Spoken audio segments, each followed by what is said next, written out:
भगवान बलराम जी के बारे में कुछ जानकारियां।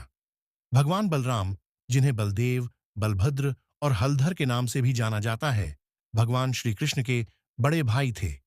हिंदू पौराणिक कथाओं में उनकी महत्वपूर्ण भूमिका है और उन्हें अक्सर भगवान विष्णु के आसन शेषनाग का अवतार माना जाता है।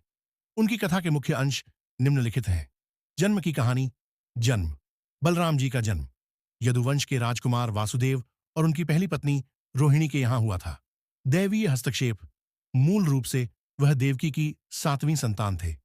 कंस के भय से भगवान विष्णु के निर्देश पर योगमाया ने देवकी के गर्भ से भ्रूण को वासुदेव की दूसरी पत्नी रोहिणी के गर्भ में स्थानांतरित कर दिया, जो गोकुल में नंद महाराज के संरक्षण में रह रही थीं। इस प्रकार उनका जन्म गोकुल में हुआ और उनका बचपन कृष्ण के साथ बीता। मुख्य लीलाएं और उपलब्धियां। राक्षसों का वध। कृष्ण के साथ मिलकर बलराम जी ने कई राक्षसों का वध किया, जिन्हें कंस ने उन्हें मारने के लिए भेजा था। इनमें प्रमुख थे धेनुकासुर, एक गधे के रूप में एक शक्तिशाली राक्षस, और प्रलंबासुर। हलधर। उनका प्राथमिक हथियार एक हल था, इसी कारण उन्हें हलधर कहा जाता है। रेवती से विवाह। उनकी पत्नी रेवती थीं।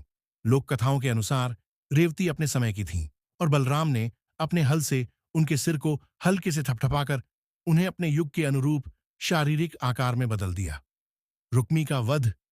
जब रुक्मी ने रुक्मिणी के विवाह के दौरान बलराम का अपमान किया, तो क्रोधित होकर बलराम ने अपने हल और गदा से प्रहार कर उसे मार डाला। महाभारत में भूमिका। महाभारत के युद्ध में बलराम ने तटस्थ रहना चुना। वे दुर्योधन और भीम दोनों के गदागुरु थे और दोनों को समान रूप से प्यार करते थे।